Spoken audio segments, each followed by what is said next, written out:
هەموو ساڵێک لە یەکەم ڕۆژی مانگی شوبات یادی ڕۆژی جیهانی باڵاپۆشی دەکرێتەوە. تیایدا 116 وڵات بەشداری ئەو یادکردنەوەیە ئەکەن. لە چوارچێوەی پرۆژەی سومبولی نووریش ڕێکخراوی قوتابیانی کوردستان ساڵانە ئەو یادا بەرز ڕادەگرن و چالاکی جۆراوجۆری تیادا ئەنجام دەدەن. بۆ ئەم مەبەستەش ناوەندی سۆران لە سەنتەری ئیدارەی سۆران چەند چالاکێکیان لە بڵاوکردنەوەی پرۆشەر و شیرینی و بەخشینی سەرپۆش ئەنجامدا. ناوەندی سۆرانی ڕێکخراوی قوتابیان هەڵسان بە وەکو هەفتەی باڵاپۆشی کە 1 تا 8 دەست پێ ئەکات، هەڵسان بە دابەشکردنی چەند شرینی و لەسک و پڕوشەریش.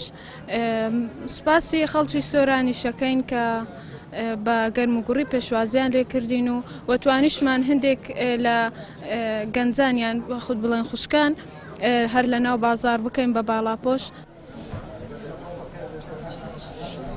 ئەم چالاکیەی ڕێکخراوی قوتابیانی کوردستان لەلایەن کچان و ئافرەتانەوە پێشوازی گەرمی لێکرا و بەشێکیان لە ڕێی پرۆژەکەوە بڕیاری باڵاپۆشیاندا. هیوادارم ئافرەتانی ئیماندار ئەو کاتێک کە پێغەمبەری خوا عەلەیهی سەڵات وەسەلام چاوەڕێی کچانی ئومەتەکەی دەکات لەسەر حەوزی کەوسەر کە ماندوێتی دنیا و گەرمی دنیایان بیر بباتەوە بە بەرداغێک ئاوی کەوسەر، هیوادارم ئافرەتان لەوانە نەبن کەوا مەلائیکەتەکان ڕەتیان ئەکەنەوە ئەڵێن ئەی پێغەمبەری خوا عەلەیهی سەڵات وەسەلام ئەوانە ئەو ئافرەتانە بوون دوای تۆ فەرمانەکانی خوای گەورەیان جێبەجێ نەکرد.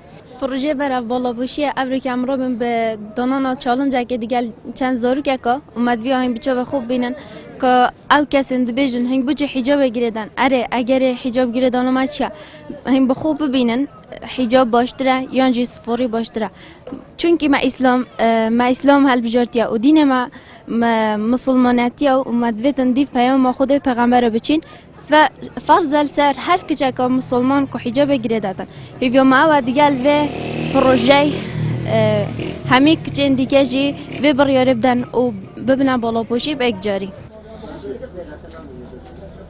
باڵاپۆشی ڕێز و فەرمانی پەروەردگارە و ناسنامە و تاجی ئافرەتی بڕوادارە. ڕێکخراوی قوتابیانی کوردستانیش لە ڕێی پرۆژەی سومبولی نور دەیەوێت خوشکان بە باڵاپۆشی و ئەو ڕێزوشکۆی ئیسلام لە ئافرەتی ناوە ئاشنا بکات. ئازاد ئۆمەراوەی کەناڵی ئاسمانی پەیام، سۆران.